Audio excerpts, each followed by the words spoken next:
में काफ़ी छेद आपको मिलेंगे। वो छेद से हमेशा बारिश के समय पे पानी चूता है। एक बार बेंच को देखिएगा किस सीक्वेंस में बैठाया गया है। आप वहाँ पे एक बार कैमरा को फोकस किया जाए, जहाँ पे देखिएगा कि उस कंडीशन में कोना पे हमेशा पानी चूता हुआ नजर आ रहा होगा, अभी भी भींगा हुआ है, जो कि वर्षा लगभग 5 दिन पहले हुआ है। फिर भी अब आप लोगों ने ये जो वीडियो देखा, यह वीडियो है मध्य विद्यालय बलतारा के, जो कि केवल एक विद्यालय नहीं संकुल है। इस संकुल में क्लास 1 से लेकर 8 तक की पढ़ाई होती है, लेकिन कक्षा की संख्या केवल 3 है। अब 3 रूम में कैसे 1 से लेकर 8 तक की क्लास को एडजस्ट किया जाता होगा, आप सोच सकते हैं। कुल टीचर्स की संख्या 14 है, फिर भी यहाँ पर पढ़ाई का मंजर देखने को मिलेगा। एक ही रूम में 4 शिक्षक कैसे पढ़ाते होंगे, आप सोच सकते हैं। बलतारा के इस वर्तमान स्थिति से जब हमने गांव के मुखिया को अवगत कराया, तो मुखिया ने इस पे अपना शोक जताया। उन्होंने कहा कि लेटर वीडियो और सीओ को फॉरवर्ड कर चुके थे। सीओ जमीन नापी करने के लिए आने वाले थे, लेकिन अभी तक आए नहीं। उन्होंने हमें रिसीविंग भी दी है। जब शिक्षक से बात हुई तो शिक्षक भी बोले कि हम स्कूल को बनाने के लिए बार बार अपने पदाधिकारी को सूचना देते रहे, लेकिन उन्होंने सूचना को बार बार नजरअंदाज किया। तो हम तमाम ग्रामीण एकजुट होकर मध्य विद्यालय बलतारा को बनाने का हर संभव प्रयास करने लगे। बिहार के सबसे नौलखा स्कूल बलतारा मध्य विद्यालय बलतारा पे, बलतारा में यह स्कूल केवल एक स्कूल नहीं है, यह एक संकुल है। जब आप इस स्कूल का हालत को देखिएगा तो आपको बड़ा आश्चर्य होगा। जब एक बार ऊपर करके दिखाया जाए इसको, ये हालत, ये अभी तक ये खपड़ा का बना हुआ है। बिहार का मात्र एक ऐसा स्कूल है जो खपरेल का है, और यहाँ पे मात्र 3 क्लास में क्लास 1 से लेकर 8 तक क्लास में पढ़ाई होता है। सोच के देखिए। अब जरा उधर थोड़ा आइए, आप लोग यहीं पे रुकिएगा। यहाँ पे आप लोग आइएगा तो एक ही रूम में क्लास 1 और 2, देखिए एक ही रूम में क्लास 1 और 2, ये पहला गेट है। इसी के गेट के सीधे आइएगा तो आप इसी क्लास के दूसरे गेट पे लिखा मिलेगा आपको क्लास 3 और 4। सोच के देखिए, एक ही क्लास में क्लास 1 और क्लास 2, क्लास 3 और 4 कैसे बैठ सकता है। एक बार कैमरा इसके अंदर, रूम के अंदर दिखाया जाए। जब इसके अंदर आप देखिएगा तो ऊपर के खपड़ा में काफ़ी छेद आपको मिलेंगे। वो छेद से हमेशा बारिश के समय पे पानी चूता है। एक बार बेंच को देखिएगा किस सीक्वेंस में बैठाया गया है। आप वहाँ पे एक बार कैमरा को फोकस किया जाए, जहाँ पे देखिएगा कि उस कंडीशन में कोना पे हमेशा पानी चूता हुआ नजर आ रहा होगा, अभी भी भींगा हुआ है, जो कि वर्षा लगभग 5 दिन पहले हुआ है। फिर भी अब इसी स्कूल के दूसरे कमरा के पास जब आप आइएगा तो दूसरे कमरा में आप देखिएगा कि यहाँ पे क्लास 5 लिखा मिलेगा आपको। यहाँ पे क्लास 5 लिखा हुआ मिलेगा आपको। इसी रूम के दूसरे साइड जाइएगा तो इसी क्लास में आपको एक और क्लास लिखा हुआ मिलेगा। इस क्लास का नाम है 6। अब आप इसे देख के इतना तो समझ ही गए होंगे कि बिहार का शिक्षा का क्या बदहाली है।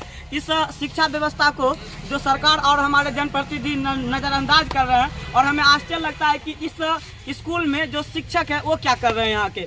जब इससे और आगे आइएगा तो आपको इस क्लास में आपको 1 क्लास मिलेंगे, और इस क्लास की रूम की साइज देखा जाए तो आपको बड़ा आश्चर्य होगा कि यहाँ पे इतना छोटा रूम में क्लास 8 चलता है, और जहाँ पे बच्चा की एडमिशन की संख्या 7 भी इसी में बैठता है, बच्चा लोग का कहना हुआ है। अब हम लोग देखेंगे कि इतना जो बच्चा का भीड़ आप देख रहे हैं, ये भीड़ केवल इस वजह से नहीं आया हुआ। इस भीड़ का कहना है कि अब हमारे गांव में भी शिक्षा व्यवस्था तंदुरुस्त होना चाहिए और हमारे मांग को पूरा किया जाना चाहिए। जैसे हम एक बच्चा को पकड़ते हैं जो इस क्लास में यहाँ पे पढ़ता है।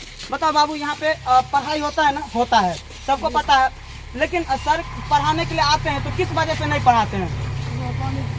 पानी चूने की वजह से। इस बच्चा का कहना हुआ कि यह खपरा का रूम होने की वजह से यहाँ पे पानी चूता है, जिसकी वजह से पढ़ाई ठीक से नहीं हो पाता है। सोच के देखिए दूसरा बच्चा, तुम आओ बाबू। तो ये बच्चा से हम पूछे जब सवाल, तो ये बच्चा भी बड़ा खुशी जवाब दिया। इसका कहना हुआ कि यहाँ पे सर पढ़ाना चाहते हैं, सभी सर एक्टिव है, पढ़ाने के लिए तैयार रहते हैं, हमेशा तत्पर रहते हैं, लेकिन क्या करें, इतना छोटा सा रूम में 1 से 8 क्लास तक मात्र 3 कक्षा में बैठाया जाता है, तो सर भी कैसे पढ़ाएंगे। और जब इस बच्चा से पूछा गया तो इस स्कूल में कितने टीचर है? 14 टीचर है। अब सोच के देखिए, 14 टीचर है और क्लास की संख्या केवल 3 है। कितना मुश्किल होगा ना पढ़ाते हुए। बच्चा को समझ में भी नहीं आएगा कि एक क्लास में कितने टीचर, क्या एक क्लास में 4 टीचर बच्चा बैठाएंगे? बताइए। सोच के देखिए। हम चाहेंगे कि बिहार सरकार तक अधिनियम मेरा आवाज जा रहा है तो वो इस मुहिम को आगे बढ़ाए और बलतारा में एक स्कूल देने का कोशिश करें। जब इस बच्चा को हम आप एक बार दिखा दीजिए, पूरा बच्चा का टीम है जो हमारे साथ है और अभी भी हमारे साथ खड़े हुए हैं। हो गया फिर से। अभी हम लोग आए हुए थे बलतारा पंचायत के मुखिया साहब मृत्युंजय बाबू के पास। यहाँ पे हम लोग ने बलतारा मध्य विद्यालय बलतारा के लिए हम लोग आवाज़ उठाने के लिए आए हुए थे।